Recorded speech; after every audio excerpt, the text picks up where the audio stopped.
Hey everyone, Dr. Steve here.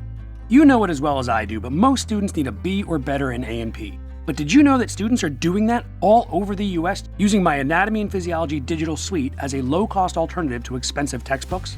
Digital Suite delivers the key concepts of A&P with short, assignable tutor videos and a bulleted narrative study guide that not only explain the concepts of A&P, they show them happening. Combined with state-of-the-art dissection and physiology lab simulations and a vast question bank for quizzes, homework assignments, and exams, Digital Suite meets students where they are and gives them the tools to master the content. It's the perfect supplement to an OER textbook or just on its own. If you're an A&P instructor, contact your McGraw-Hill representative today and ask about Anatomy and Physiology Digital Suite. If you're a student, tell your instructor about it. There's a link to Digital Suite in the show notes of this episode. Get your B or better in A&P with A&P Digital Suite.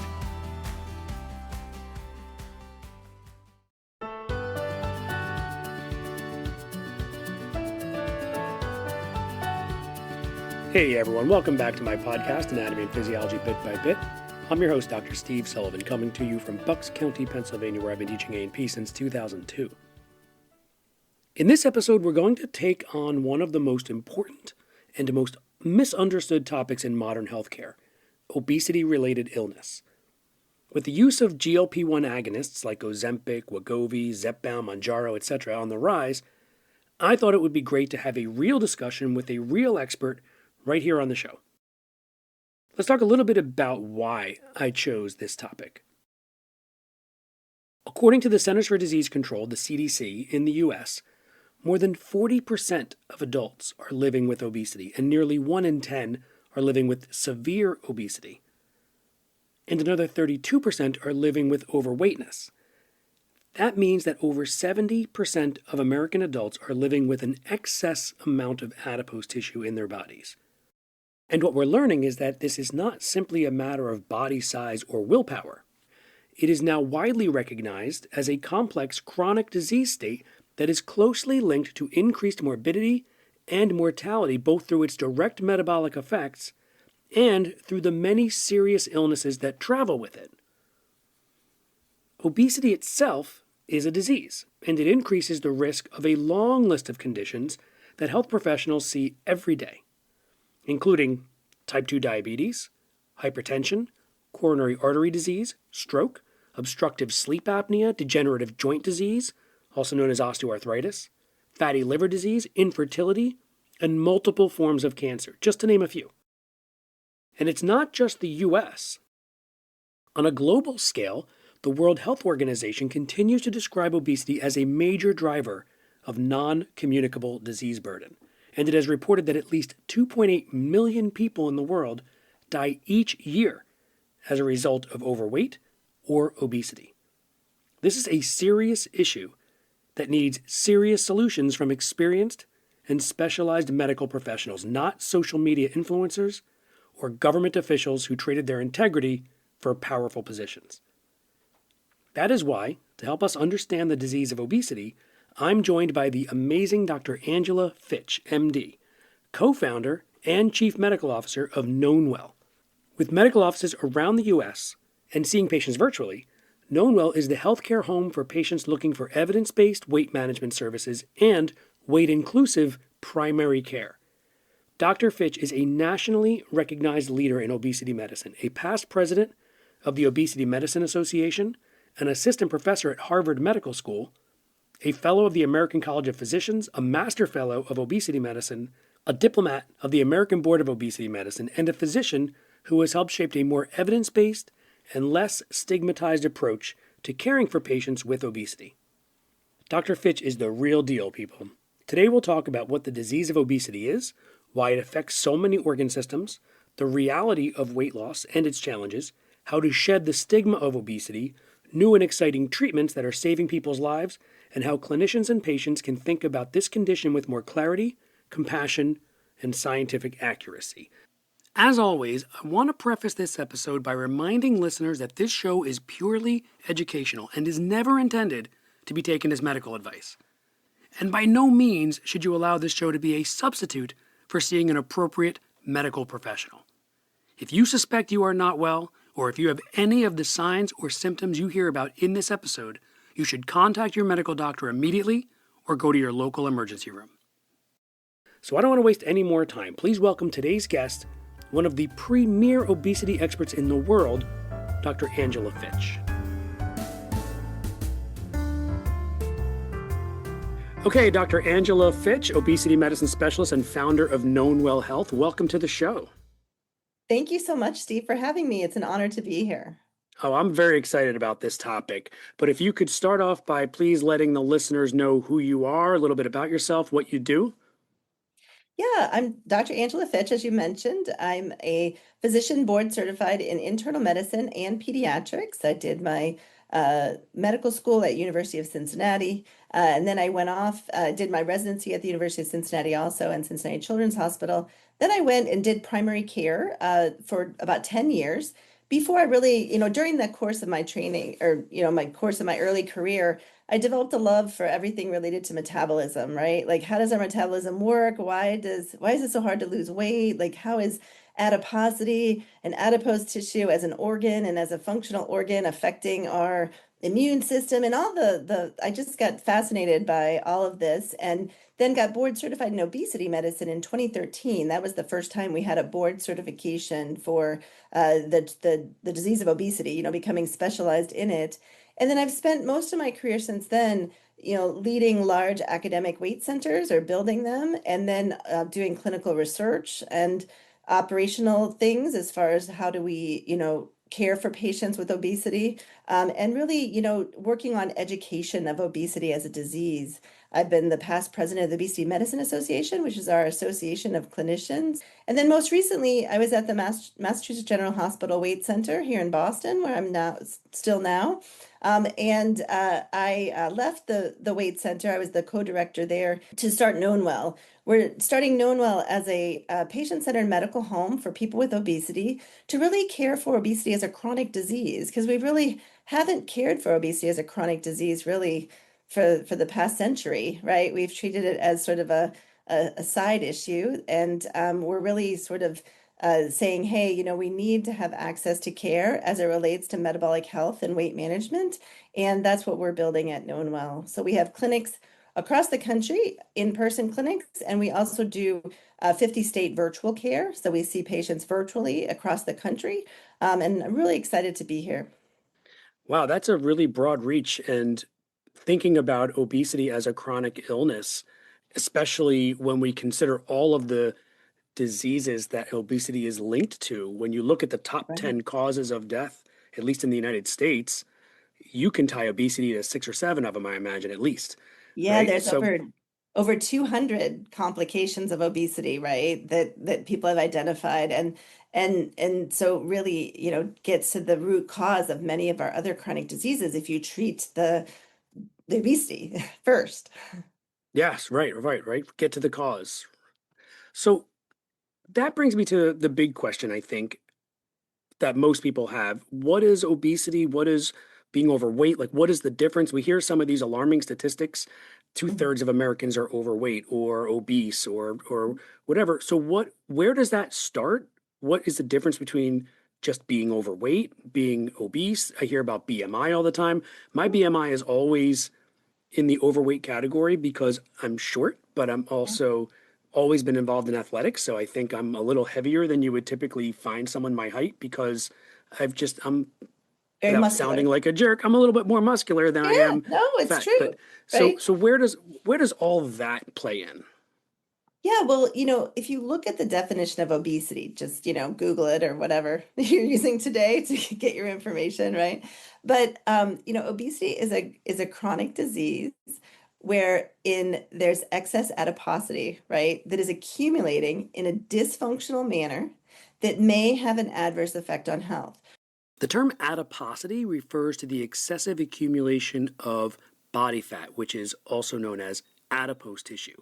That's where the term adiposity comes from. You'll hear it a lot throughout this episode. So those terms, if you highlight those terms, right, it's excess adiposity that's accumulated in a dysfunctional manner. Like people don't want it to accumulate, but it's still accumulating, right? Just like you don't want the plaque to accumulate in your arteries, but it's still accumulating, right? It's one of these things that happens as a disease state, right? It's accumulating in a dysfunctional manner that may have an adverse effect on health. Because again, there are people also with excess adiposity. We know for a fact, right, that if you carry more of your adiposity in your midsection, in your abdomen, in your visceral adiposity, right, that's a greater health risk to you than if you have, larger legs, for example. Some people carry a lot of their weight, that sort of apple versus pear shape, if you will. And we know that that's not quite as much risk for that subcutaneous excess adiposity. So all adiposity is not equal is the one thing, right? And then, we know that from a definition standpoint, that definition is changing over time, right? We've always relied on BMI, body mass index, which is just our height and our weight, right? An equation related to our height and our weight. But now what's really coming of age, I think, is looking at actual adiposity, right? Because it's the adiposity, it's the adipose tissue that is leading to inflammation, releasing cytokines that interact with our body that increase your risk of cancer and other types of conditions, right? So it's really about that adiposity. And today, we can measure body composition. For someone like yourself, for example, you would really want to look at not just your BMI. BMI is really now a screening tool, right? Like to screen people, because it's easy to screen with. You can use it anywhere in the world, as long as you have a scale and a tape measure.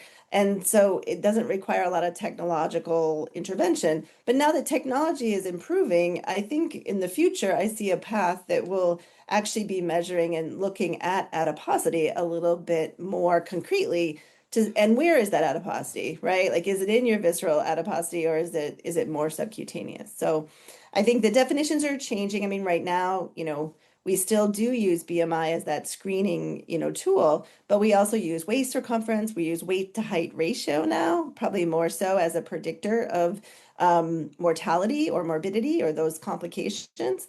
It has really, shown to be more of a predictor than your weight alone or your BMI alone. Okay, so here's something I wonder. Is it just geographic in terms of the location of the excess adipose tissue? Why is the apple so much more dangerous than the pear? Well, it's really the idea that the adipose tissue is metabolically dysfunctional, and that's what we really don't understand yet. I think is getting down to where some of the research should be, right? Is on that adipose tissue and why is it more metabolically dysfunctional? Meaning the adipose tissue gets fibrotic, there's inflammation that sets in, right? There isn't adequate angiogenesis, meaning like you're not supplying it with enough blood vessels. It's aggregating, dysfunctionally and leading to then this inflammatory pathway, right? And the release of these cytokines. I mean, the fact that we used to, in medical school residency, it was always like a joke of who's more important, right? The brain people, the neurology people, the heart people, the kidney people, the nephrologists always said, oh, they have the most important organ, right? The liver people are, no, my organ's the most important. And I'm like, well, I have the largest organ, which is adipose tissue in the human body, but yet it gets under recognized as to its, the effects it can have, either positive or negative. And so I think that's what we're learning more and more about is, what is adipose tissue and how does it function? Yeah, and I think that you are at risk of angering trivia hosts around the country by calling adipose tissue the largest organ in the body, right? Because they all want to go for skin, integument. But now there was some paper about a year ago, year and a half ago, talking about the new organ system, the interstitium, Yeah. right? And so the interstitium being one unit. Units, yeah. Yeah, and I guess the adipose tissue probably ties in to the Yeah. interstitium because the subcutaneous adipose and Right. all that stuff finding its way in there. So you mentioned a couple of hundred diseases associated with obesity. So what would you say are some of the more concerning things when someone is obese? What are the first things that you need to go after to make sure that that person is safe? Well, first of all, I would like your listeners to recognize one of the things we're trying to change around obesity at a baseline is to get the word obese out of our language. And that's because we really for centuries we have put the idea that people have excess adiposity as something that's their fault, right? That they should just be different and they would change that, right? And that they can just have control over their own levels of adiposity. And because of that, like, we're trying to use what we call patient first or people first language around obesity and say that a person has obesity because it's a disease, right? By saying someone is obese, it labels them as their disease, right? It's some like you wouldn't say someone's cancerous, right? Which is a terminology you could use. I mean, but I mean, it's not like it's not correct, right? But we're trying to refocus things on the disease state of obesity because for too long, there's been a lot of bias and stigma towards the idea that this is just that we can control our own metabolisms by our own free will. And so while there is certainly a lifestyle component and there are components to that, there are components to all these diseases, right? I mean, there are lifestyle components to all of our chronic disease, but it's not usually what we only rely on. We don't say, well, your blood pressure is 160 over 100. I'm not going to give you a medication. You need to go eat less salt first. Like we don't do that. We say, oh, that's scary, right? We need to reduce that risk because we don't want you to have a stroke or heart attack or some other, complication of that hypertension. We're going to treat it, but we're also going to, give you guidance on lifestyle factors that would improve that too. So that's one thing I just want to, make sure everybody learns about because it's not something we tend to learn about in school or even in the world. So back to your original question, which is that the diseases we think about most urgently, right, are things like diabetes, prediabetes, insulin resistance, that go along with obesity, sleep disorders, which are very prevalent with obesity, right? Sleep apnea in particular, which sleep apnea is really not good for your body. Like, I mean, from a cardiovascular standpoint, when you're apneic in the night, right, it's not good for you on multiple levels. Sleep apnea is a serious disorder where breathing repeatedly stops and starts while you're sleeping. It's often related to loud snoring, daytime fatigue, and low blood oxygen levels. If you think about the word apnea, it means without breathing. Pnea is the root word we talk for breaths. So tachypnea would be breathing too fast. Apnea would be without breathing, because when you have an A before the word, it means without. So cardiovascular disease, all of these types of conditions. And then, most recently, some of the data that's coming out around cancer is that, having obesity also increases your risk of cancer. So because of these inflammatory cytokines and other, immune responses, that really, is also something that's very dramatic. So I think, as we look at all of these conditions that have a basis, right, of the start of that obesity as its genesis, I think that's where we're at a critical time now where we could really reduce some of our chronic diseases in the world by treating obesity as the disease that it is, instead of telling people to just eat less and exercise more, which has been sort of I have a slide when I give lectures of Hippocrates, right? People know Hippocrates, hopefully. He was considered the first physician way back in 500 BC. That's before Christ, not before COVID. So it's like a long time ago, right? And so 500 BC, Hippocrates said the way you treat obesity, because they had obesity, believe it or not, in 500 BC, wasn't as prevalent, right? But the way you treat obesity is by treating the gluttony and the sloth, right? So even back in 500 BC, the feeling was, oh, people should just be able to control this. But what we're finding research-wise is that our metabolism and our level of adiposity and our storage of energy, whether and our burning of energy, is intimately controlled by our hypothalamus. Our hypothalamus is not an area of our body we have control over. Like it's an area of our body that is functioning in order to keep us regulated. And the issue is that that's become dysfunctional over the past century, essentially. That's interesting. So you touched on a lot of things that I really like. I do like the person first language. I do like that a lot.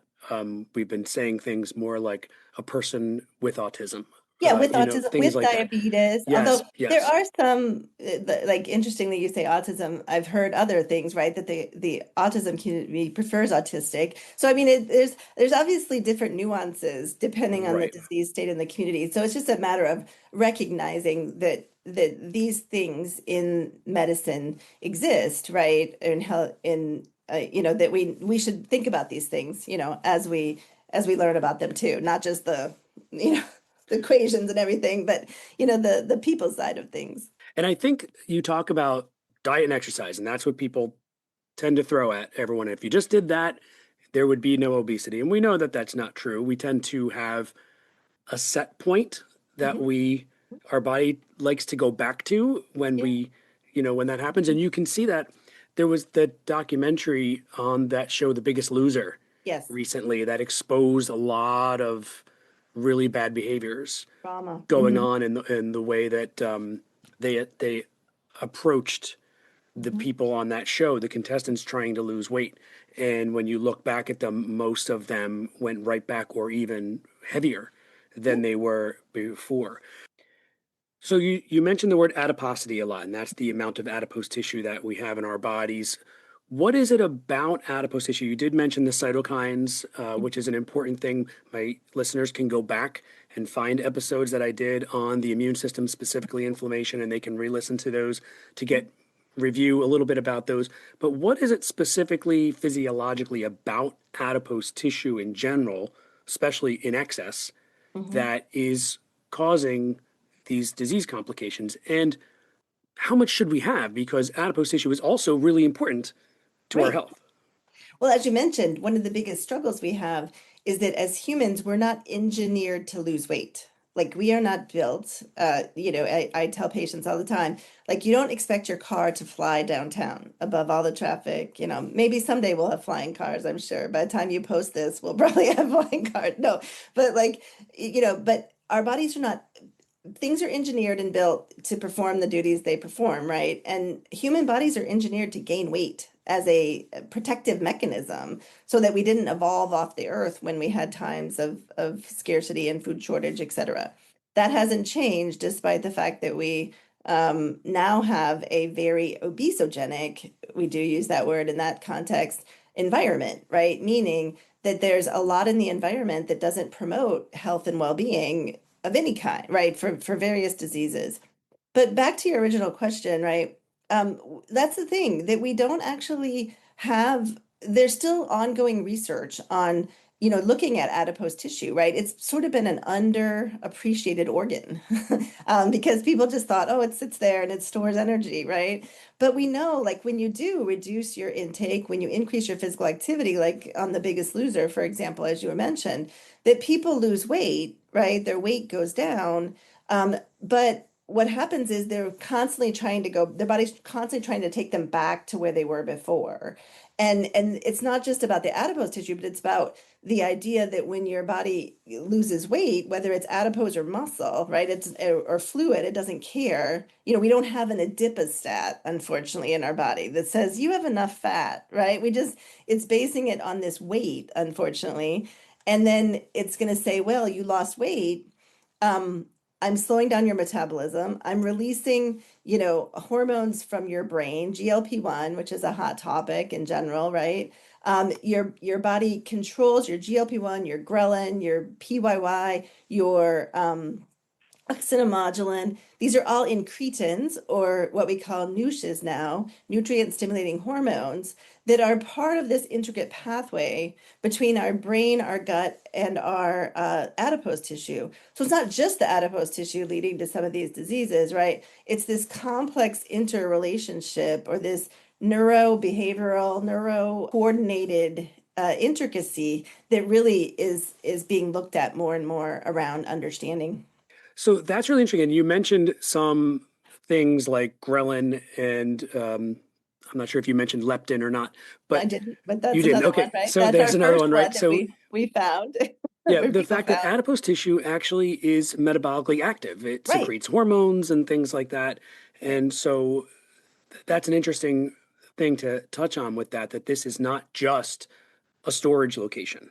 Right, it gets into cyclic AMP and all sorts of other, factors that are involved in, looking at aging and longevity and organ health, right? So it's a very, uh, underappreciated system, right? It's not just an organ, but it's this interplay with the whole system, including our gut microbiome, all the Mhm. things that are bile acids that are released, through our liver.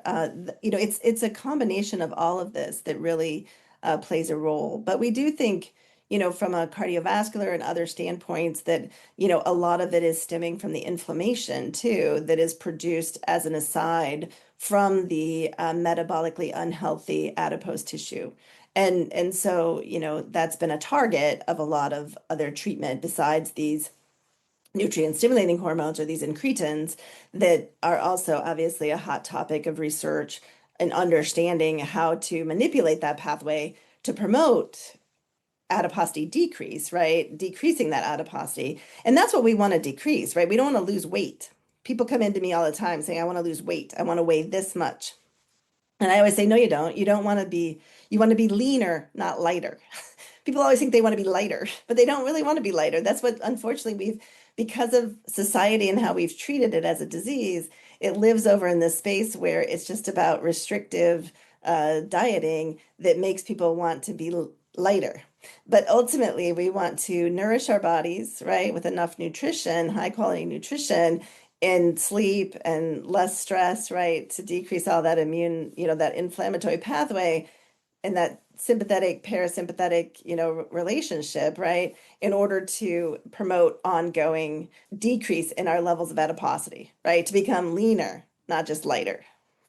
Yeah, and that's a really important indication because as a student, when I was an undergrad, I was studying exercise physiology at Rutgers, and we talked about, I mean, we're talking early 90s, we talked about cardiovascular exercise to Right, burn fat right, and resistance exercise to build muscle. And now we're right. seeing there's like some shift in that, and resistance training is really important Yeah. to to body composition.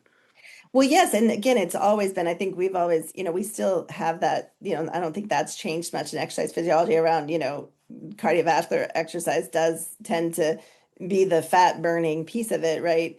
And then resistance training, I think the issue is just that we as a society have gotten away from doing resistance as a whole, meaning we're not lifting boxes anymore. We're not doing a lot of this functional strength training that we used to do because we're sitting at desks with computers all the time. Mhm. And so I think, focusing on that has been a focus, not because it's changed in its like importance necessarily, but because we're just not doing it as much by nature, right? I mean, we're not doing a lot of activity as much by nature, but people tend to, when they tend to think about being active, they think about going for a walk or, doing something, cardiovascular, riding their bike, ice skating, things like that, right? That's more of a cardiovascular versus a true strength. So I think that we've put more focus on it socially and because it's just not something that people tend to do strength training intentionally, anymore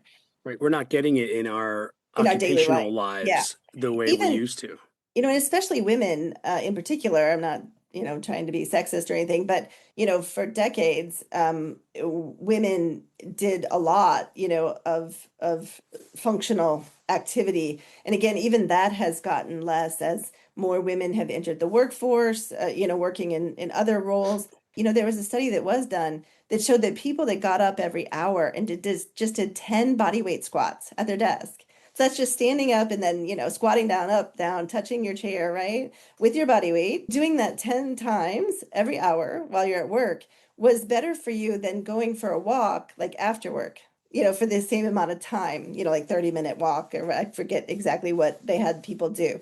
But again, so it's not about being active, but it's also about not sitting as much. And I think that when you're older, doing those is going to help you do the regular things that people tend to lose when they get older, being able to get up out of a A chair, chair, exactly. That's what like I those said. kinds I of go, things. I'm lifting Yep. heavy weights, not because, I mean, I kind of like it. Personally, I've always liked it. Yeah. So I've always been a person who lifts weights. But I was carrying in from Costco a 25-pound bag of rice and then this 20 pack of Spindrift or something, which was like super heavy. And I'm carrying this up my stairs to get in my house. And I'm carrying that going, man, I'm glad I do those farmers carries at the gym, like Right. with the kettlebells, Right. because this is like, I feel like I'm doing that same exercise. And at 57 years old, walking in with these things, I was super proud of myself. I'm like, oh, I can carry in this stuff, to the house. For me, it's 40-pound boxes of cat litter. There you go. So, Exactly. There's always yeah. something, right? We don't talk about that enough as we age, the importance of maintaining physical function and health, right? And I think that's just hugely important to talk about at all levels of your life because you sort of take it for granted, when you're in your 20s and 30s, and then when you start to get in your 40s, 50s, 60s, it starts to like creep up on you. What are the early warning signs or lab abnormalities that should prompt clinicians and patients to intervene sooner before complications arise like diabetes, fatty liver disease, heart issues? Like I said earlier, I'm hopeful that people will start to look at their body composition more so than looking at just their weight, right? And looking at especially, right, if your waist circumference, which is the largest part, not necessarily where you wear your pants, because some people wear their pants down a little bit low, but around the largest part of your body, right? If you're noticing that part of your body, getting larger, right, that should be a physical sign of man, I should be, trying to fix that. Because today we have treatment to fix that, which is the exciting part, right? That we have treatments that target the disease of obesity where we've had treatments for quite some time, but they haven't been quite as metabolically focused as far as the treatment goes, as it relates to the advent of GLP-1. Looking at your A1C to see if you're developing prediabetes. Okay, so you've probably heard the term A1C quite a bit lately. A1C measures the percentage of hemoglobin that is bound to glucose, otherwise known as glycated hemoglobin. What it does, it gives you an average blood glucose over the last 2 to 3 months. What you're looking for is a percentage below 5.7%. Above 5.7% and below 6.4% is considered pre-diabetes. A percentage that is 6.5% or higher is considered full diabetes. Taking an average over the last 2 to 3 months is better than a snapshot in any particular day that you get from a typical blood glucose measurement. You can go back to my previous episode that covers diabetes and get a little bit more information on that. Okay, back to Dr. Fitch. Looking at kidney function, cholesterol, of course, always important, triglycerides, right? But nowadays too, there's certainly the technology around measuring body composition has gotten better. So, there's home scales that use bioimpedance, which is an electrical current through your body to measure your body composition. It used to be they weren't very good, the technology, right? But the technology has gotten so much better. And the latest, greatest technology that's coming out is 3D anthropometry. So it's using your smartphone with an app. You can place it across the room for you on a chair and you have to stand in some sort of kind of workout gear and you stand in front of it. You stand front ways, you stand sideways, and it calculates your body composition. So, Wow. I mean, we have this technology today, so I feel like we should try to start using it, right? And for women in their 40 to 60-year-old range, right? Normal is to have less than 35% body fat, right? I mean, normal isn't to necessarily have the 16% that the Olympic athletes that we just saw, Right. from the Olympics have, right? So we also have a misperception of what normal is as well that we have to deal with. Because, we see those type of people, we're like, I want to look like that. But, obviously that takes like 4 to 6 hours a day of training to accomplish. But 35% for women and less than 25% for men. I tell patients if you can get under 30 in general, just as a rough rule, you're probably doing better than a lot of people, right? 30% body fat. And more data is coming out about that. Where should we be targeting, our treatment goal? That's what we don't really have good data But what we do have data on, right, is when you do lose weight and keep it off long term, when you reduce your weight by 10, 15, and especially 20% weight loss, if you have excess adiposity or have obesity, that's where you get more and more health benefits, right? We used to say 5% weight loss because that's really all we could get with lifestyle interventions. We didn't want to make people think they could get more than they could get. But if you get into those higher numbers, 10, 15, 20, that's where you get disease remission. You get cancer risk reduction when you get up into the 15, 20. You get remission of your fatty liver disease, or now what's called MASLD or MASH, when you get into that 15% weight loss. You put your sleep apnea into remission when you get into that 15, 20% weight loss, diabetes into remission. So it's really about that 10, 15, 20%, which might not, again, get you to normal, but you're certainly much better off there. That kind of makes me think. You mentioned a couple of times that we have treatments now that are different than what was in the past. And then, as a casual observer, in the last few years, you've seen the rise of GLP-1 drugs like Ozempic, Wegovy, Zepbound, and others, and that seems to be life-changing for people. So for decades, it was all about what you said: lifestyle intervention, behavioral support, diet, exercise, things like that, even bariatric surgery. So now with GLP-1s at their disposal, how do you decide which is the best approach for a patient? Well, that's a big question. Like that could be a whole Yeah. podcast. So we might have to Yeah. come back and do a whole podcast. But I'll let me try to do it in a very succinct way. So first of all, we in all of medicine, we should meet patients where they are and make sure they understand the treatment options and understand the expectation, expected outcome of those treatment options. And that's what we've learned more about in the past 10 years around obesity, right? And we've been very unrealistic for decades because we hadn't had very good treatments. Our past treatments would on average produce about an 8 to 10% weight loss, with the addition of medication, right? So what we know from science is that lifestyle intervention alone is just not very good as a treatment for obesity. I mean, it's not like it's bad. I mean, it's good to do lifestyle anyway. I tell patients all the time, we should improve our lifestyle for the health of it, not the weight of it. Meaning even if you live in a larger body and you're running marathons, like I have a patient, who has obesity and he runs marathons. I don't run marathons, but doing that is better for you cardiovascularly, right? I mean, it's better for your fitness. We had studies during COVID that showed when people, even with people with obesity, had higher risk of COVID and higher risk of COVID related complications. We recognized that early on. But those patients who followed a healthier lifestyle, they did better, right? They didn't have as much risk of disease. So there's certainly a component to lifestyle. But now our older medications would get us from 5% weight loss, which is the average for lifestyle, 3 to 5 even, right? That's our average. Yet most people come in thinking they can lose, 20% of their weight with lifestyle intervention. There's only about 5% of people that can lose 20% of their weight. That's what the trials show. 5% of people can lose 20% of their weight with a lifestyle intervention. The other hard thing about lifestyle is what's been shown is over the next 10 years or 8 years with the look ahead trial, most people gain at least half of that back, right? So now you've lost 20%, but now you're at 10% weight loss, right? You've gained half of that back if you're using lifestyle alone. What our data shows, if you add medication to that treatment, then you get more sustained weight loss, right? You can sustain that. You don't gain it back, for one, as long as you stay on the medication. And you also tend to lose more. So the older medications about, like I said, about 8 to 10% weight loss. What happened was when Ozempic came out, which is semaglutide, when it came out, it was a game changer in the sense that it shifted that average weight loss from 8 to 10% up to 15 to even 20% for some patients. A third of patients on semaglutide will now get 20% weight loss versus only 5% of people with diet and exercise, right? So we have we have a huge increase now. We went from 5% of people getting 20% weight loss to 30% of people getting 20% weight loss. Now with tirzepatide, which is Zepbound or Mounjaro, we have about 70% of people getting 20% weight loss.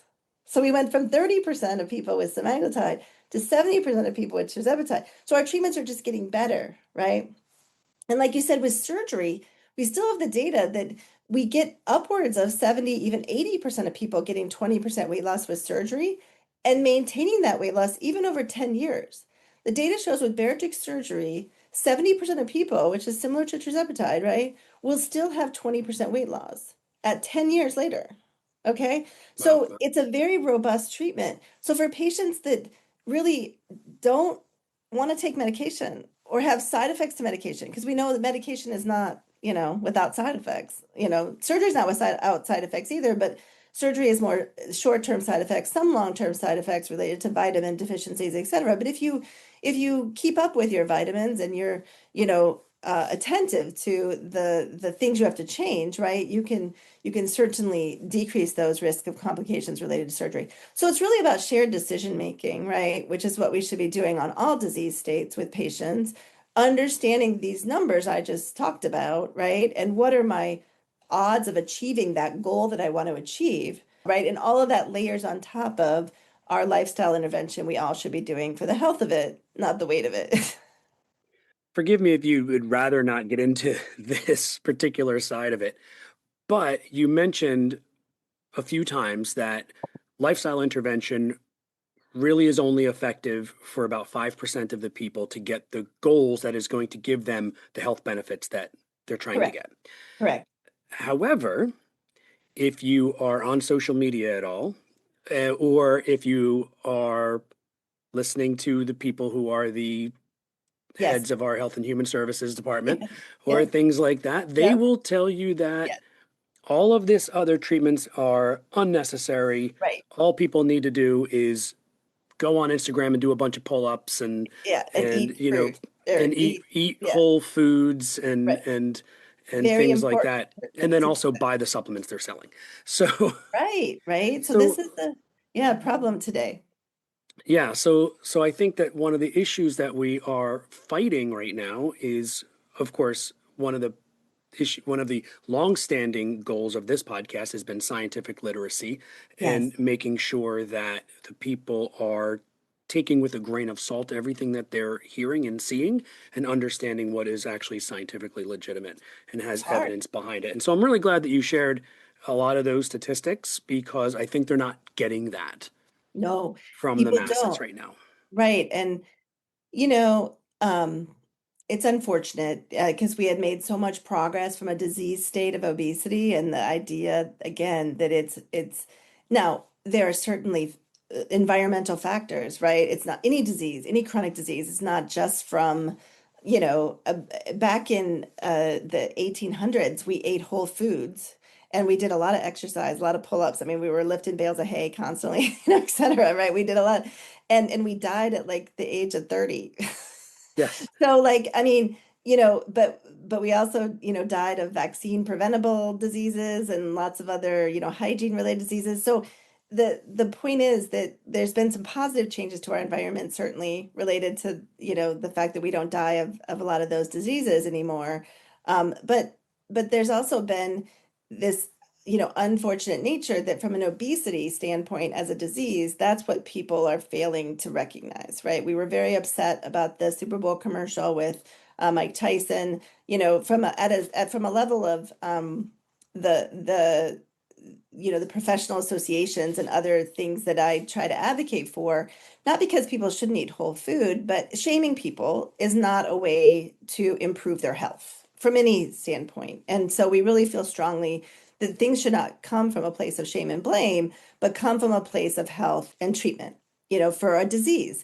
Because we don't just tell people, like I said, your blood pressure is 160 over 100. I mean, we have good medications that can help prevent you from needing dialysis, because your kidneys fail because you're chronically, living in this world of hypertension.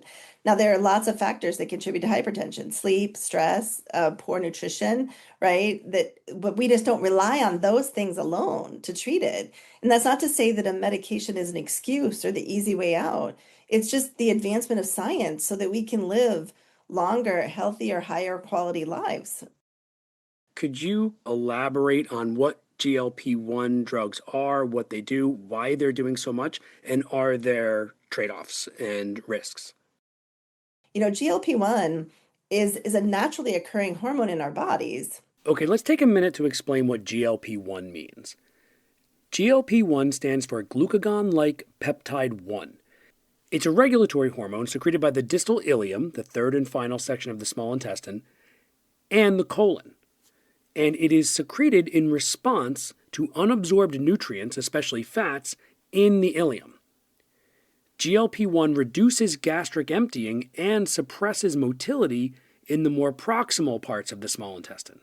So the contents of the stomach, duodenum, and jejunum take longer to go through. This increases the time available for nutrient absorption, but it also suppresses appetite because the stomach and small intestine remain full longer. So as you can imagine, by mimicking the effects of GLP-1, we can decrease appetite and support weight loss.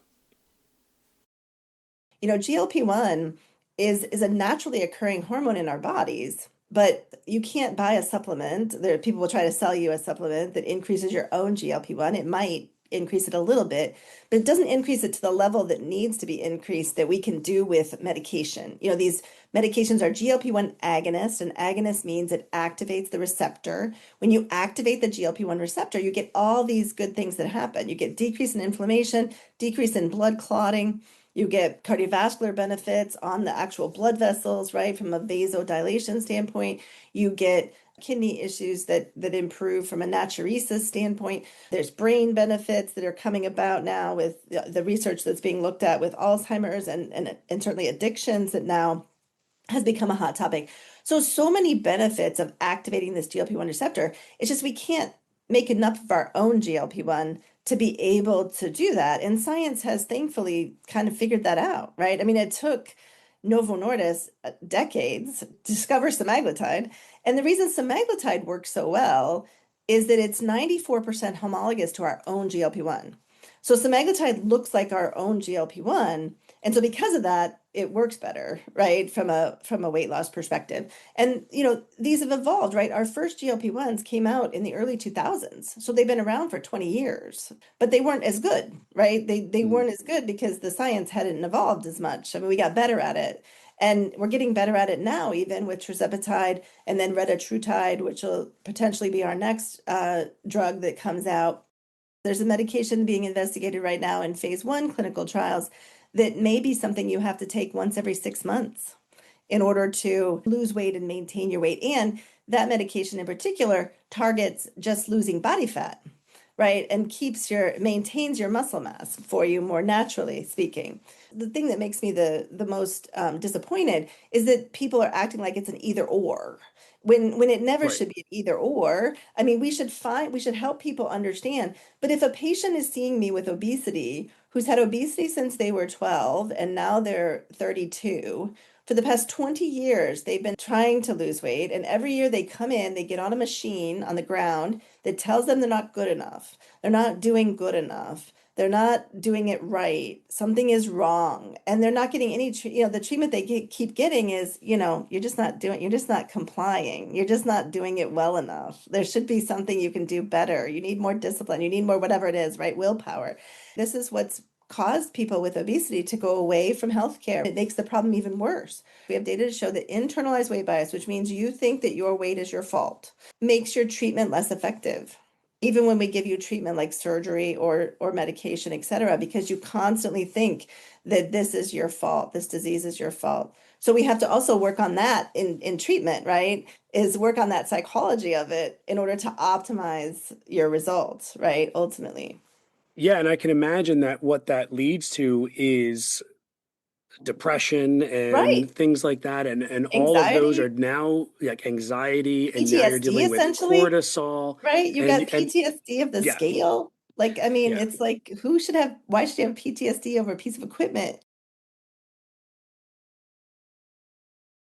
Well, this has been super interesting, and you've been enormously generous with your time and expertise. So, the last thing I want to throw out there is there anything else that you would like people to know? Also, if you could tell people where they could find you, maybe tell them how they can find Known Well. So, if they're interested in any more information about this, I know that you have clinics in several different cities in the United States. So, if you could just throw that out there, and then I will let you go. Thank you so much, Steve. Yes, If people need help with optimizing their metabolic health or their weight management, that is what we built KnownWell for. Our website is www.knownwell.co. You can go on there, you can find information, resources, our blog, keep up with some of the talks we do. We do a monthly talk called In the Know, a webinar, where we just, talk about different topics each month. It's free to anybody to catch online, in hindsight too. So we have clinics in Boston, Chicago, Texas, Atlanta, soon to have a clinic in Manhattan, in New York City. And at the end of the year, we'll have a clinic out in San Diego in California. But we see patients virtually in all 50 states because that is something that has advanced in healthcare. Weight management, metabolic optimization, able to do it virtually. The biggest thing to know is that obesity is something that we have better treatments for today. Unfortunately, because of the cost of those treatments, because the disease itself has never been a disease that's really been focused on, intensely, that it's always been, as we talked about, the idea of lifestyle intervention. And that's because that's all we had, right? I mean, we didn't have much things that were better, so you're not going to be able to offer somebody something if you don't have treatment, for it. But now there is treatment. And so people should seek out treatment, should recognize that not all treatment's the same, and make sure that they're, getting comprehensive treatment. Because I think today one of the bigger issues is that, because it's become such a consumer oriented field, because there's not good insurance coverage for the treatment of obesity, unfortunately. It's improving. We're working on it. I mean, from a policy and advocacy standpoint, that'd be the other thing is if you're interested in advocacy, this is a disease that really needs some advocacy, right? To move it forward, because it shouldn't be something that's elective. It's currently elective for insurance companies to cover obesity. They don't have to cover it. If they don't have to cover it, they don't want to cover it. Well, if Who's they're wants thinking in to? the long term at all, No, that's what I'm they saying. should be But they because should be, they right. think downstream all the things that they're Right. going to have to cover later. So the biggest thing that's going to happen in the next 5 years, there's so many other treatments coming to market that it's going to put price pressure, right? And so as the price improves, as our acceptance of the disease state improves, versus just this feeling of, personal responsibility of a disease, that hopefully we will turn the corner. And this has as you mentioned in the beginning, this has the ability to treat many other diseases. There was a research study with tirzepatide, which is Zepbound, that showed 94% relative risk reduction for the development of diabetes, type 2 diabetes, in people with prediabetes. What that means, right, is that we could essentially eliminate diabetes as a disease for the most part. There would be, still people that would get it, but Right. we could eliminate it as a disease if we had a national policy right now to focus on identifying people with prediabetes, getting them on tirzepatide. We can't have that policy that barely made the news, that there's nothing has a 94% relative risk reduction. Like barely any treatments are that good at Yeah. at preventing a disease. And we need to double back as a country, as a society, as a world, and recognize what we have before us and get rid of the baggage on the other end that's been centuries, unfortunately, centuries of baggage. Mhm. and and move forward, right, from here, because we could radically change the metabolic health and longevity of the world by increasing and improving access to comprehensive chronic disease management of obesity or adiposity. Dr. Fitch, thank you so much for joining me. I can't mention how much I appreciate it. This has been super valuable. And I will put links to KnownWell in the show notes. And if you're on social media or anything like that, I will put links to that as well so people can find you. Yes, thank you so much, and thank you for having me. Pleasure and love.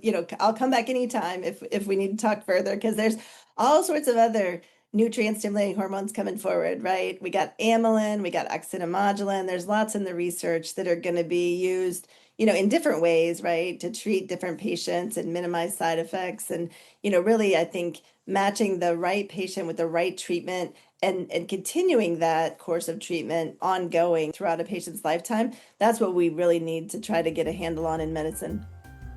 Well, I might take you up on that. Thank you again. Take care. Okay, that had to be one of the most interesting and eye-opening conversations that I have had on this show. Thank you so much to Dr. Angela Fitch for joining us and so generously sharing her expertise.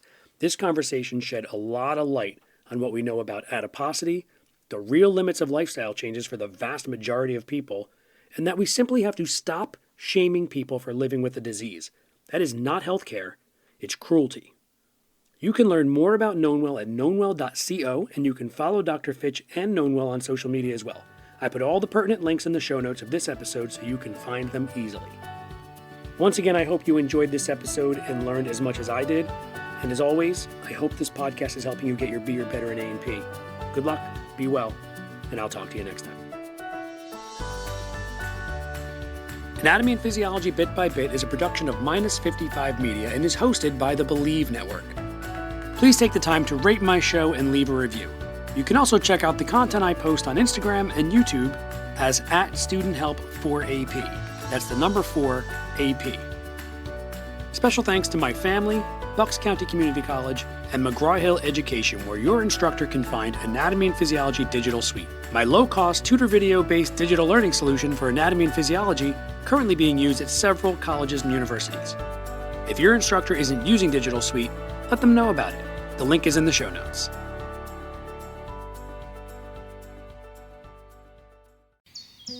The sun's shining, birds are singing, and all feels right in the world. Until the season changes, and suddenly you lose your motivation to get out of bed. In fact, 1 in 5 people experience some form of depression, no matter the season or time of year. At the American Psychiatric Association Foundation, our vision is to build a mentally healthy nation for all, because we want you to live your best life and be your best you all year round. Please visit mentallyhealthynation.org to learn more. If you like the show, please take a moment to rate, review, and subscribe. It really does help the show to grow. Thank you for listening.